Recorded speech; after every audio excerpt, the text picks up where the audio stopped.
Assalamualaikum warahmatullahi wabarakatuh. Innal hamdalillah nahmaduhu wa nasta'inuhu wa nastaghfiruh wa na'udzu billah min syururi anfusina wa min sayyiati a'malina. May yahdihillahu fala mudhillalah wa may yudlil fala hadiyalah. Asyhadu an la ilaha illallah wahdahu la syarikalah wa asyhadu anna Muhammadan abduhu wa rasuluh la nabiyya wa la rasula ba'dah.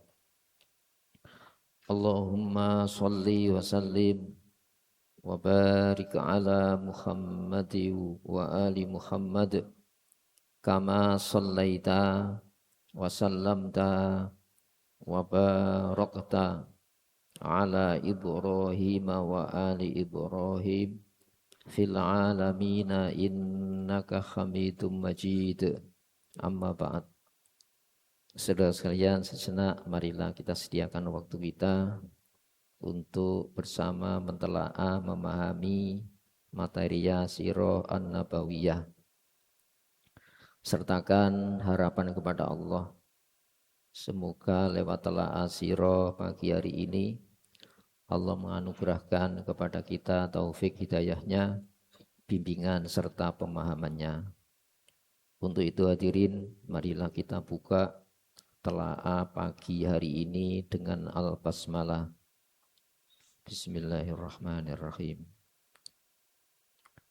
Saudara sekalian, ya, Rasulullah Muhammad SAW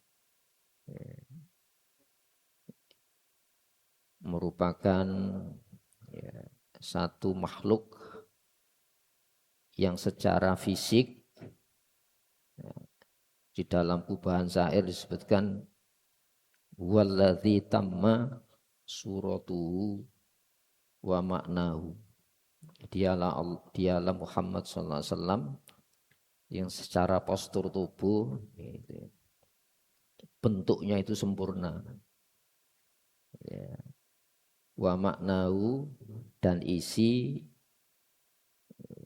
perilaku beliau itu sempurna juga, dan itu teladan akhir zaman ya. Di dalam Al-Quran ditegaskan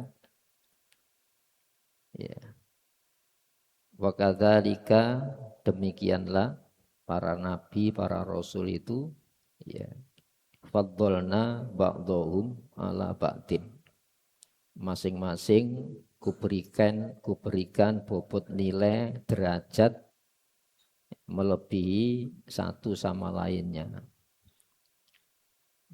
Tilkar rusulu faddalna ba'dhum ala ba'din. Demikian para rasul itu kami berikan kelebihan, keistimewaan masing-masing di atas yang lainnya. Berarti Rasulullah itu siapa? Khotimul Anbiya, Khotamul Anbiya wal Mursalin, penutup para nabi, para rasul. Oleh karenanya umatnya itu kan umat yang paling mulia. Di dalam surah Ali Imran, kuntum khaira ummatin ukhrijat linnas, kamu adalah umat terbaik yang Allah keluarkan di tengah-tengah kehidupan manusia ini. Itu umatnya gitu. Sehingga Rasulullah pernah menegaskan al ulama min ummati, para alim umatku itu ka'ambiya Banu Israel, seperti nabi-nabi Banu Israel ya. Hadirin rahimakumullah, inilah yang kita telaah perjalanan kehidupannya. Maka kitab sirah itu begitu banyak ya, sehingga meninjau dari sisi-sisi yang berbeda. Ada dari sisi Rasul sebagai kepala negara, Ada Rasul dari sisi kepala rumah tangga. Ada dari sisi Rasulullah itu sebagai panglima perang. Yang strategi perangnya itu pasti dibenarkan sampai hari ini oleh para peneliti ilmu-ilmu kemiliteran itu. Kalau dari tata negara Rasulullah SAW orang yang paling sempurna menata sebuah negara. Dimulai dari negara kota sampai menjadi sejajar dengan imperium dunia. Itu Rasulullah Muhammad sallallahu alaihi wasallam. Sehingga di dalam syair disebutkan huwallazi habibulladzi turja syafa'atu. Dialah nabi yang memiliki kapasitas syafaat. Yang syafaat ini ya diperlukan untuk semesta ini. Ya, itu Rasulullah Muhammad sallallahu alaihi wasallam. Nah, kita ini hadirin nanti dicari umat-umat muslim sebelum kita. Wa kadzalika ja'alnakum ummatan wasaton. Demikianlah kujadikan kamu itu umat yang moderat. Artinya umat teladan yang bisa menjadi contoh keumatan. Satu komunitas sebagai penutup komunitas muslim sebelumnya. Dzurriyyata man hamalna ma'an Nuh. Kamu, umat Islam akhir zaman, itu benih manusia ya, yang kami angkut dalam perahunya Nabi Nuh. Itu muslim. Nah, sehingga peran kesejarahan ini jangan dilupakan. Ya, jadi umatan wasaton itu gitu. Litakunu syuhada'a 'alan nas. Agar kamu menjadi saksi-saksi atas seluruh manusia. Jadi nanti kita ini dicari seluruh umat Islam pada periode-periode Nabi sebelum Rasulullah Muhammad SAW. Ingin mendapatkan persaksian. Apa? Satu rumpun umat yang disatukan oleh peran kenabian dengan standar hidup wahyu yang Allah turunkan. Wahyu terakhir Rasulullah Muhammad SAW Al-Quran. Jadi kita nanti dicari umat-umat sebelumnya. Nah, kemudian apa? Wa yakunar rasul alaikum syahida. Dan Rasul Muhammad menjadi saksi langsung atas kamu. Jadi kita ini istimewa nanti diberi persaksian oleh Rasulullah sendiri. Nah, ini yang harus disyukuri. Sehingga mentelaah sirah Nabi menganalisa dari sisi-sisi ya global keumatan maupun dari sisi-sisi ya personal. Saya ini umatnya Rasulullah ini. Padahal keumatan ini pernah diharapkan umat-umat sebelumnya. Umatnya Nabi Isa yang paling dekat kan. Nabiullah Isa itu ya dengan Rasulullah itu paling dekat, tidak ada nabi, tidak ada jeda nabi. Itu mengatakan gini, Rabbana amanna bima anzalta, ya Allah, saya umat Islam, ya Nabi Isa. Kami percaya kepada Injil yang kau turunkan kepada kami. Yang diantara Injil itu apa? Wa mubasysyiram birasuli ya'ti min ba'di ismuhu Ahmad. Dan di antara kedatanganku, maksudnya aku di sini Nabi Isa, memberikan kabar bahagia. Birasulin datangnya seorang utusan mimba'di setelah aku langsung. Jadi tidak ada jeda Nabi. Ismuhu Ahmad, yang namanya itu amat mulia. Nah, di Injil itu dibaca itu. Ya Allah, saya percaya berita Injil ini. Wattaba'na Rasul, ya, jadikan aku pengikut Rasul itu. Siapa? Muhammad SAW. Ya. Jadi wattaba'na Rasul faktubna, ya Allah, kalau kau beri usia panjang ini, tetapkan kami ini usianya panjang. Ya. Faktubna ma'asyahidin, supaya saya menyaksikan langsung turunnya Rasulullah Muhammad SAW. Lu itu diinginkan umat-umat muslim sebelumnya.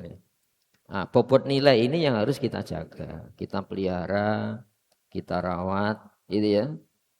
Karena keumatan akhir zaman ini diinginkan malah dicita-citakan oleh umat muslim pada zaman Injil, pada zaman Nabi Isa alaihi salatu wassalam. Hadirin rahimakumullah, sebelumnya kita membahas bagaimana peran kesejarahan Rasulullah Muhammad SAW dengan sahabat-sahabat dekatnya yang ini membentuk sebuah masyarakat ideal. Dan Rasulullah menegaskan khairul quruni qarni, sebaik-baik masa itu masa di mana aku ada. Summa yalunahu, kemudian 100 tahun setelahnya. Berarti dua abad. Jadi abad sahabat dan Rasulullah. Kemudian summa yalunahu, kemudian setelahnya 100 tahun setelahnya. Summa yalunahu, kemudian 100 tahun setelahnya. Berarti 3 abad ini bentuk praktek Islam ideal. Itu ya.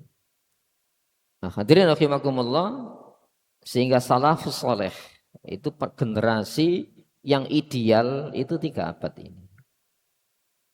Itu ya. Nah, kita ini pada zaman ingin memposisikan menuju idealisme tadi.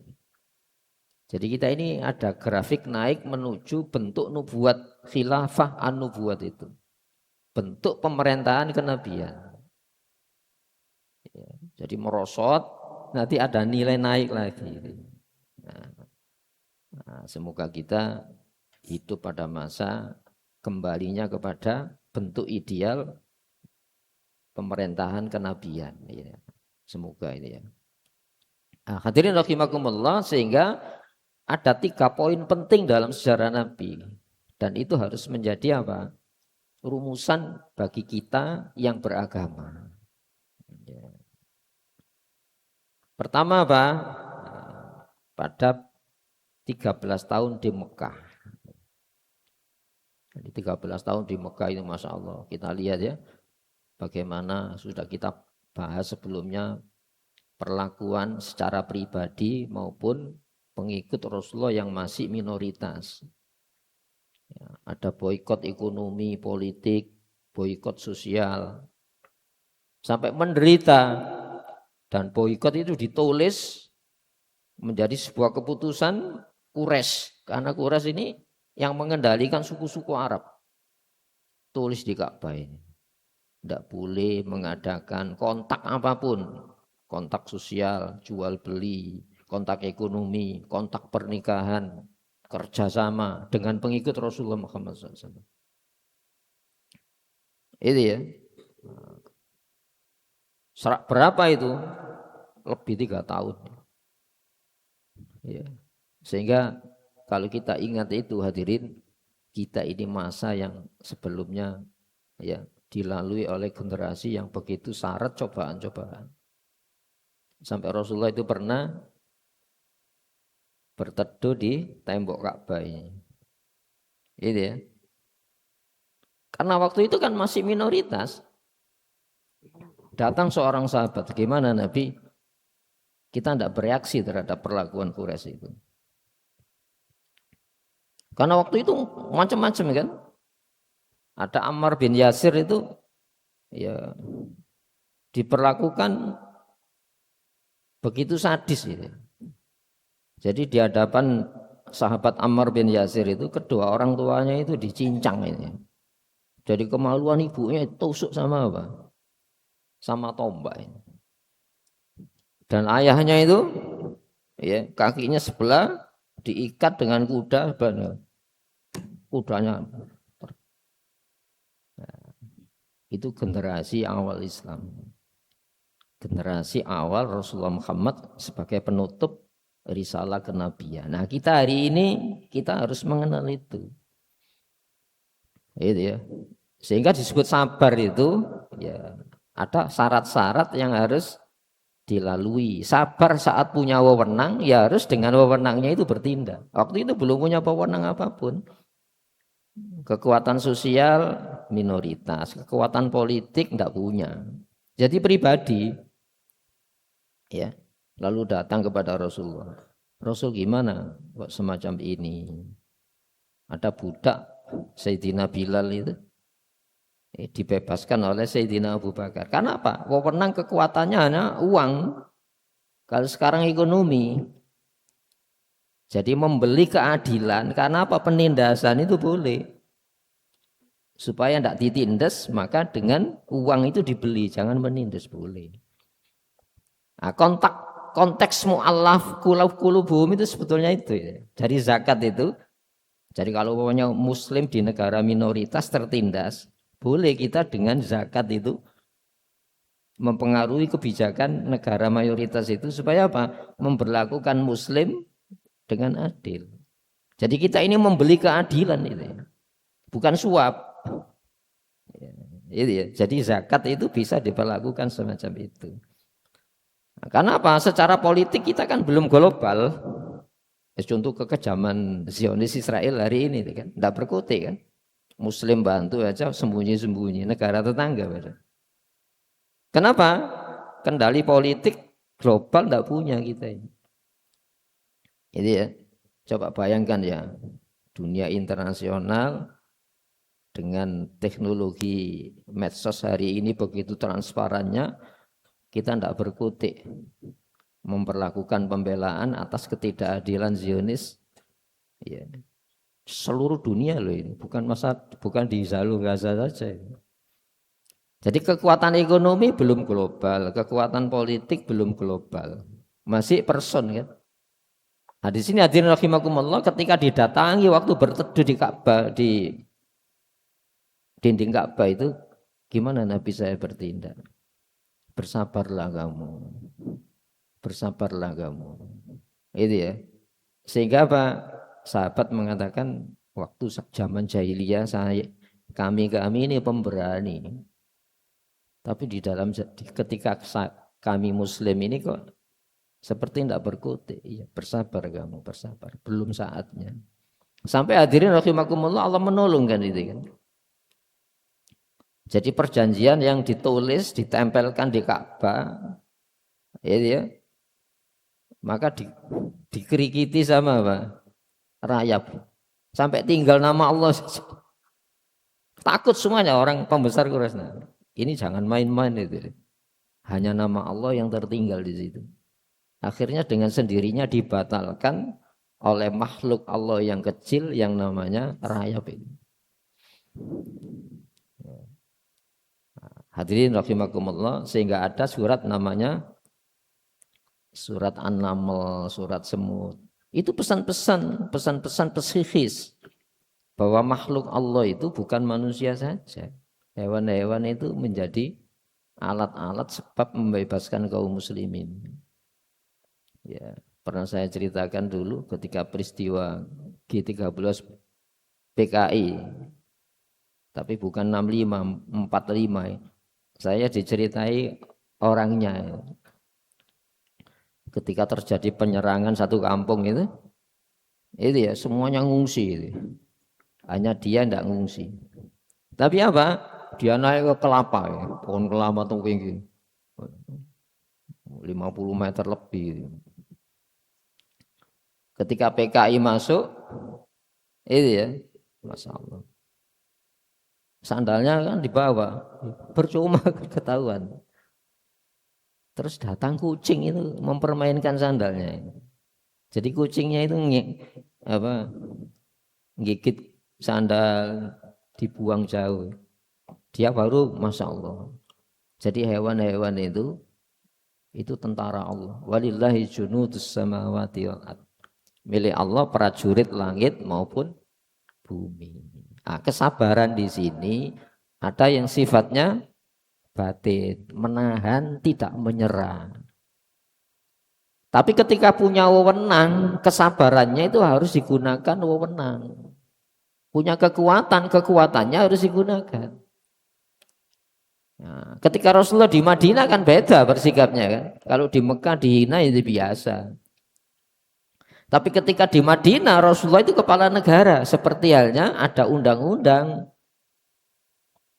perlindungan kepada simbol negara. Menghina kepala negara ada pasal penghinaan.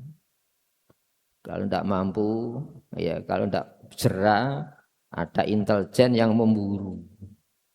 Kan pernah Rasulullah di Madinah mengirim tim bunuh. Untuk apa? Mengeksekusi orang-orang yang sangat dengan terang-terangan menghina Rasulullah. Itu kan beda dengan di Mekah kan? Jadi perilaku-perilaku ini ketika dianalisa kok beda antara Mekah Madinah.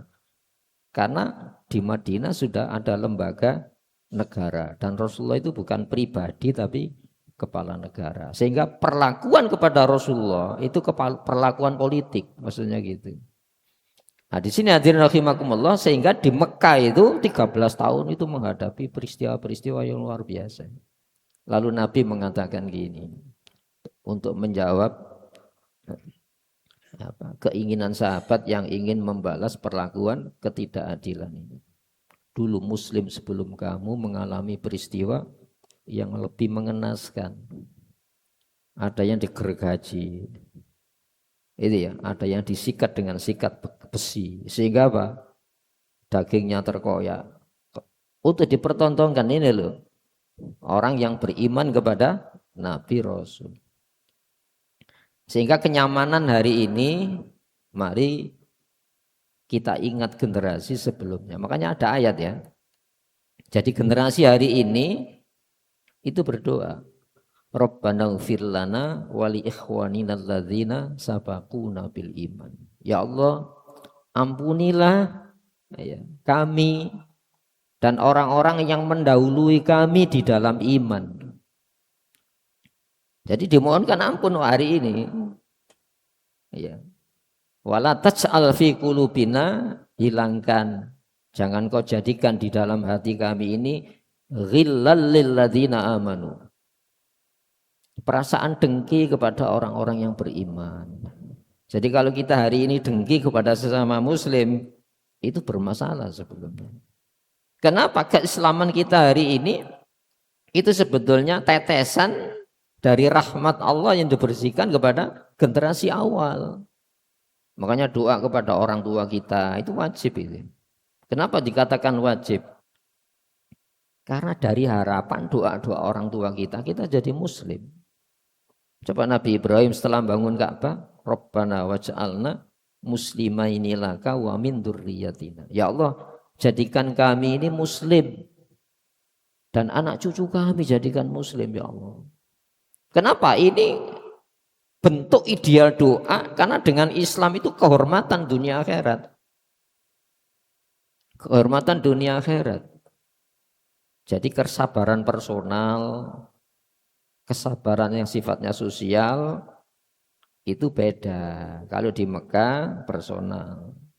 Tapi kalau di Madinah itu sudah ada lembaga institusi negara, kesabarannya yang menggunakan wewenang tadi. Makanya ketika Rasulullah ketika di Madinah belum selesai kan, ada aliansi suku-suku Arab ingin menggempur Madinah. Supaya apa? Ketika di Madinah itu tidak memancar ke seluruh dunia. Karena ada perang Ahzab itu ya. Sehingga Rasulullah bikin dengan ide Salman ya ruang celah antara gunung masuk Madinah, dibikin parit itu perang Khandaq ya. Itu kan perlakuan militer. Kenapa di Madinah tidak? Karena di sana belum punya wewenang itu. Dan kesabaran personal itu yang ditekankan. Hadirin rahimakumullah. Sayyidina Abu Bakar dengan kekuatan hartanya membebaskan Sayyidina Bilal dari penyiksaan karena agama itu tadi. Itu periode Mekah. Nah, di sini hadirin rahimakumullah, apa yang bisa kita tarik itu ya? Di dalam ilmu tauhid disebutkan gini. Man lam yuqbil ilallah bimulatafatil ihsan qida ilaihi bisalasil imtihan. Siapa yang tidak menghadap Allah. Nah, kita kan diperintah menghadap Allah kan. Kita diperintah orientasi kepada Allah. Bagaimana orientasi kepada Allah? Loh, saya ini kan hambanya. Kalau saya takut Allah karena ancaman, saya giat ibadah karena rayuan iming-imingnya, saya belum menegakkan penghambaan yang sebenarnya. Buktinya apa? Di Mekah perlakuannya semacam itu. Ini generasi awal ya. Di Madinah belum selesai perlakuannya semacam itu. Itu dalam rangka apa? Supaya orientasi kita ini hanya kepada Allah. Dicoba, ingat siapa yang nyoba. Diuji, ingat siapa yang uji. Itu pelajarannya bisa dipetik. Lalu kalau Rasulullah SAW minta malaikat, ya bisa saja. Tapi itu kan bukan wewenang Nabi. Rasulullah itu pernah ganjel waktu perang Khandaq itu, sahabat ganjel ini loh, perutnya dengan batu untuk menahan lapar ya. Supaya sesat ditahan. Loh, Rasulullah minta makanan surga bisa apa enggak? Jadi yang dinilai itu semacam itu dalam Islam. Makanya ketika kita nyaman di dalam berislam, ingat, ya Allah ini semata rahmat-Mu saja. Saya kau beri kelezatan, kenyamanan ibadah. Itu ya. Maka jadikan ibadah-ibadah kita itu ekspresi syukur atas kenyamanan. Jadi man lam yuqbil ilallah. Siapapun yang tidak menghadap orientasi ibadahnya kepada Allah. Dengan apa? Bimula tofatil ihsan. Bagaimana kelembutan perlakuan Allah kepada kita. Nah, ini berisiko apa ini? Kita ilaihi bisalasil imtihan. Kita akan digiring oleh Allah dengan syaratnya cobaan kesengsaraan hidup. Ini rumusan tauhid itu. Contohnya gini, kalau saya tidak diancam neraka itu apa ndak giat ibadah? Coba kita renungkan ya. Lu neraka itu makhluk Allah, hukuman Allah. Apakah ketika kita tidak dirayu, dikasih motif pendorong surga, apakah kita ini bukan hamba Allah? Tetap hamba kan? Nah, ketika kita dicoba dengan hal-hal yang memberatkan diri, berat, syarat, cobaan. Ketika kita dihadapkan kepada kenikmatan-kenikmatan yang sempurna dari Allah. Apakah kita bukan hamba? Tetap hamba kan? Nah, sehingga hadirin rahimakumullah, hamba yang melaksanakan ketentuan syukur, hamba yang menentukan ketentuan, melaksanakan ketentuan sabar, ini dua sayap di dalam kehidupan kita. Saat dicoba, ingat generasi awal begitu syarat cobaan. Itu ya. Sampai di Madinah, sampai Rasulullah menang yang monumental dalam sejarah Islam. Perang apa? Fathu Mekah. Fathu Mekah kan persiapan tempur itu ya. Tapi apa endingnya yang terjadi? Tidak terjadi pertumpahan darah semacam. Padahal kalau kita lihat revolusi-revolusi yang digagas oleh penggagas ya, politik maupun ilmu sosial itu kan berdarah-darah ya. Coba revolusi merah yang digagas Lenin menumbangkan Rusia itu kan pertumpahan darah ya. Itu ya, Masya Allah, peristiwa-peristiwa berdarah, revolusi negara kita berapa ini? Peristiwa G30 SPKI. Jawa Timur 3.000 kepala itu. Itu yang terdeteksi, yang belum. Tapi bagaimana Fathu Mekah semacam itu. Perang Khaybar itu juga monumental. Kenapa? Perang Khaybar itu perang terberat itu. Bentengnya Yahudi.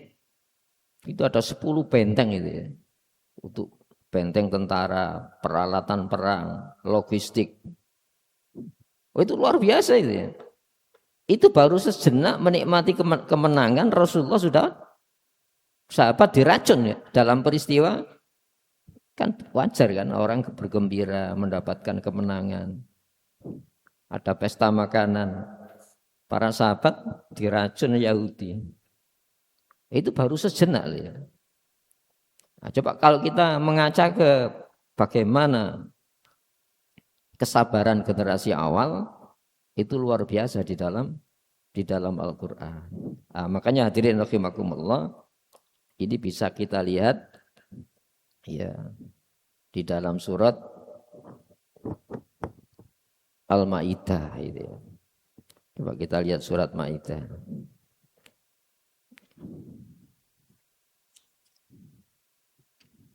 Ya ini.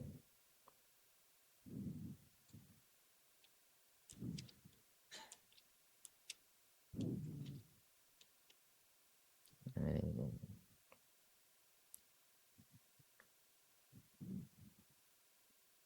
Ya bukan Al-Maidah.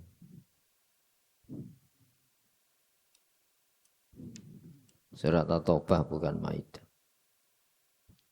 Ya. Nah ini.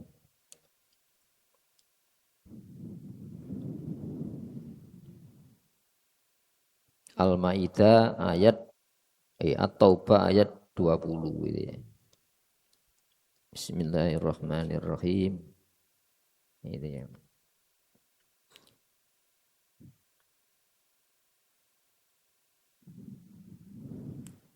Alladzina amanu.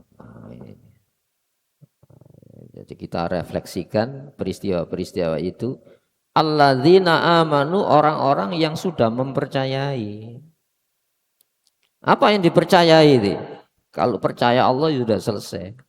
Bahwa Allah itu berhak memperlakukan hambanya. Yang orientasinya kepada Allah tadi. Ancaman tetap jadi hamba, dikasih motivasi surga tetap hamba. Kenapa? Yang dikejar itu senangnya Allah.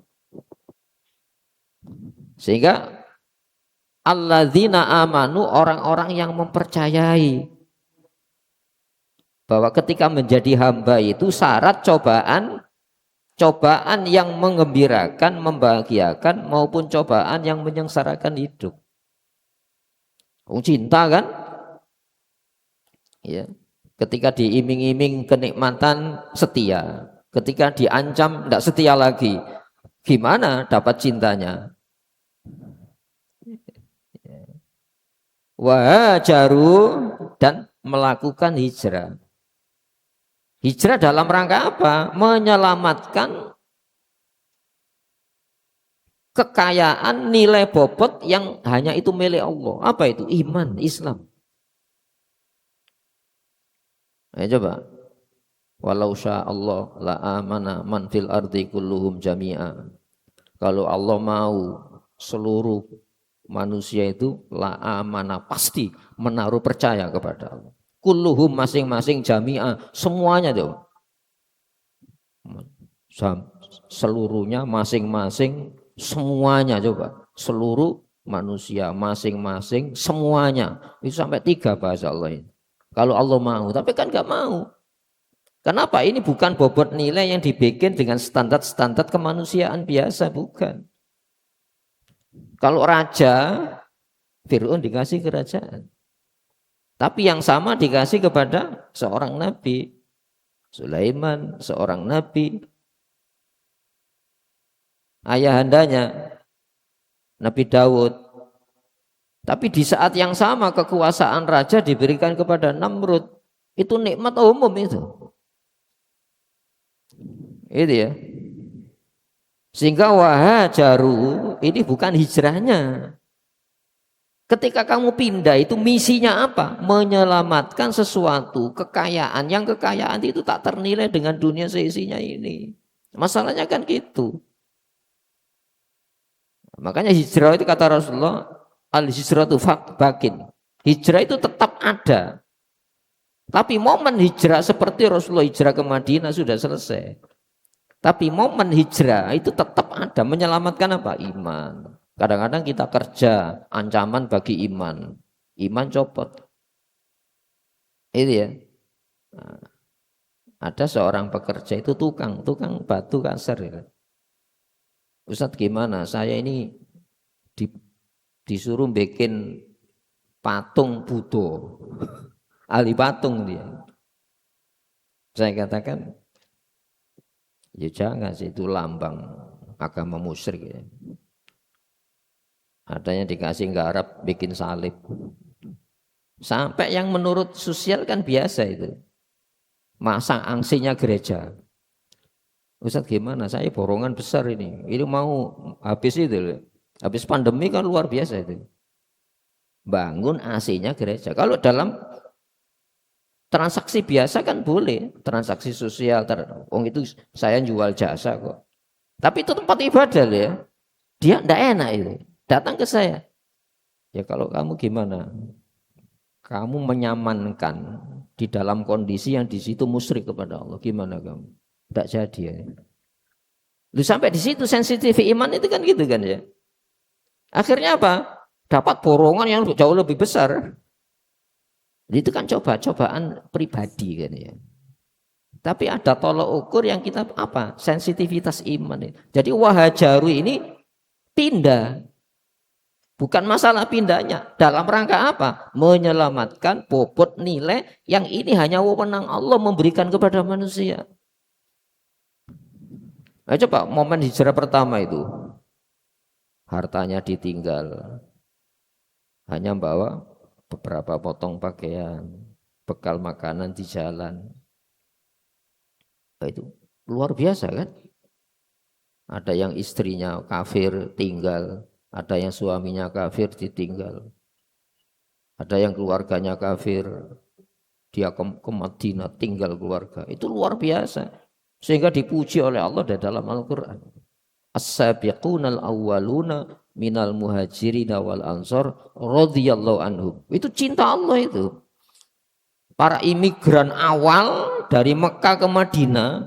Allah ridho. Ridho itu gimana sih? Itu melebihi cinta ridho itu. Seolah-olah gini ya, menurut penderitaannya itu Allah itu sudah memberikan segalanya. Seolah-olah Nabi mengatakan gini, di dalam hadis itu, la'allallahu ittala'a ila ahli badrin if'alu ma syi'tum qad ghafartu lakum. Itu pahlawan Badar. Kalau sekarang ini dalam konteks sejarah Indonesia itu eksponen 45 itu. Ini generasi perintis ya. Jadi seolah-olah gini, Allah itu menengok ke ahli Badar dengan pandangan yang mentakjubkan, dengan pandangan sayang Allah itu. Lakukan, aku sudah ridho. Itu kenapa? Penderitaannya luar biasa. Nah, ketika kita ingat itu, kita punya ikatan emosional dengan generasi Islam yang awal itu. Hadirin rahimakumullah. Sehingga wajahatu fi sabilillah, di jalan Allah. Jadi bekal yang dibawa bukan hijrah karena hal-hal duniawi, menyelamatkan yang nilainya tak terukur dengan dunia seisinya ini. Itu ya, fisabilillah itu di jalan Allah, jalan Islam. Dalam rangka menyelamatkan keislamannya, keimanannya, menyelamatkan generasinya. Allah mengatakan bi amwalihim wa anfusihim, dengan harta dan jiwa mereka. Harta dulu kan kita dites dengan harta kan. Nah, ketika kita sakit itu ya, kita punya deposito 2 miliar katakan, harus ada ganti organ. Biaya perawatannya 1 miliar, harga organ ini, organ dalam tubuh ini 1 miliar. Kita lepas kan? Uang bisa saya. Loh kenapa harus dipaksa semacam itu? Tapi menyelamatkan organ dengan menyelamatkan yang bukan organ, iman kepada Allah, Islam kepada Allah. Kok kita tidak semacam itu? Padahal Allah menegaskan ya, innalladzina kafaru wa matu wa hum kuffar fala yuqbala min ahadihim mil'ul ardi dhahaban walau iftadaa bi. Orang-orang yang kafir, mati kafir, ya, tidak akan diterima walaupun masing-masing mereka. Berapa triliun orang kafir yang mati dalam kondisi bukan muslim ya. Itu memiliki emas sepenuh bumi. Allah tidak akan terima itu. Bobot nilai kekayaan ini yang harus kita renungkan ketika kita berbicara sirah Nabi. Ini bukan legenda ini, sirah Nabi itu. Itu pesan-pesan kehidupan yang hidup yang sebenarnya. Nah, makanya Rasulullah itu ketika sudah merasakan semacam itu, lalu Nabi mengatakan apa? La Aisyah illa Aisyul akhirah. Sejatinya itu tidak ada kehidupan kecuali kehidupan akhirat. Nah, itu masa depan kita yang di sana sehari 1000 tahun. Wa innal yauma inda rabbika ka alfi sanatin mimma ta'udun. Sesungguhnya sehari di akhirat 1000 tahun. Usia kita tidak ada 1 abad. Nah, kemudian apa? Allah mengatakan, ya, a'dhamu darajatan indallah. Mereka lah orang-orang yang paling berderajat tinggi dalam pandangan Allah. Biasanya derajat itu kan tinggi kan. Ini a'dham. Derajat yang berbobot maksudnya gitu. Berarti tak terukur derajat akhirat itu. Makanya nanti di akhirat itu bukan sekedar nyamannya yang dinilai.